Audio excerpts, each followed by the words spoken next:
25 degrés à l'ombre à Saint-Maur-des-Fossés, on est mieux qu'à Los Angeles, on est mieux qu'à Cannes, mais venez tous ici pour la 4e édition du Salon international du livre de poche. En parlant de livres de poche, Barbara Constantine, que j'ai le plaisir de recevoir, en a publié quantité et d'excellente qualité. J'ai adoré Tom, petit Tom, tout petit Tom, qui parle d'une merveilleuse histoire d'amitié entre un petit garçon qui n'a pas la vie facile parce que sa maman le délaisse, et donc son amitié avec une dame de 93 ans qui s'appelle Madeleine. Une histoire très sensible, très touchante. C'est une envie que vous avez de parler de cette confrontation des générations ? Oui, j'ai envie de parler de ça dans tous mes bouquins. J'arrive pas à m'en sortir, mais je trouve ça toujours intéressant, les relations entre les générations. Et là, dans Tom, j'avais envie que ce soit le petit garçon qui soit le catalyseur des relations, enfin qui démarre les choses. C'est presque lui l'adulte en fait, dans le roman. C'est ça. Il donne des cours d'orthographe à sa mère et il s'occupe de la vieille dame et de sa maison.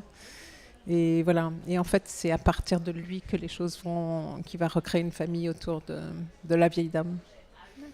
Ce qui vous plaît, c'est la richesse des échanges, ce que le petit garçon peut apporter à la vieille dame et vice-versa ?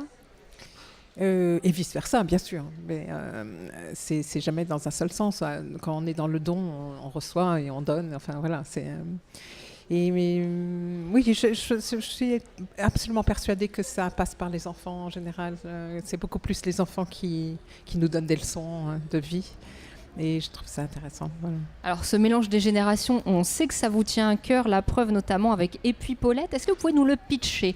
Pourquoi est-ce qu'il faut le lire ? De quoi ça parle ? Ouh là là, je suis vraiment la pire personne pour pitcher mes bouquins.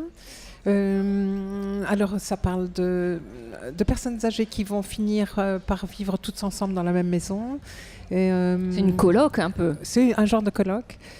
Mais par accident, ça veut dire, enfin, c'est pas un choix délibéré, c'est quelqu'un qui se retrouve seul dans sa grande ferme et qui s'ennuie, et qui est triste, et finalement, il va inviter sa voisine dont la toiture s'effondre, son meilleur copain qui vient de perdre sa femme, etc. Et ils vont faire une grande maison, et ils vont aussi faire venir d'ailleurs des jeunes gens qui n'ont pas de fric pour se payer des loyers, et contre quelques heures de boulot, ils vont venir vivre là. Et voilà, c'est plutôt gai. Enfin, mais il y a plein d'histoires tristes aussi à l'intérieur, mais voilà, il y a aussi la possibilité de rire des choses. Alors, dans notre société, les vieux, les seniors, comme on les appelle, ne sont pas toujours très bien considérés. On a l'impression qu'au-delà de 60 ans, oh là là, on est fini. Vous essayez de casser un peu cette image, de montrer que tout est possible et que de belles histoires sont encore tout à fait envisageables. Alors, non seulement des belles histoires, mais des histoires d'amour, bien sûr. Mais ça me paraît aberrant de penser que la vie est terminée à partir du moment où on n'est plus dans l'activité du boulot, etc. Il y a plein d'autres choses à faire c'est jusqu'à la fin. On peut faire des choses et apprendre des choses. En tout cas, c'est un message très très optimiste. C'est paru chez Calman Levy et c'est vraiment une lecture hyper agréable. Bonjour Marina Carrère-Dancos qui vient de nous rejoindre. Nous, au Salon du Livre, on adore connaître les petits secrets de fabrication, la cuisine interne.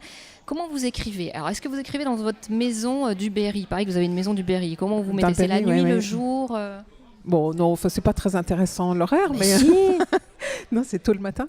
Mais c'est un peu bizarre. Je pensais que c'était très facile d'écrire à la campagne et je me suis rendu compte que j'étais trop fascinée par les petits oiseaux, les écureuils, etc. Et du coup, je suis obligée de rentrer en ville, m'enfermer pour écrire mieux. D'accord. Oh, voilà.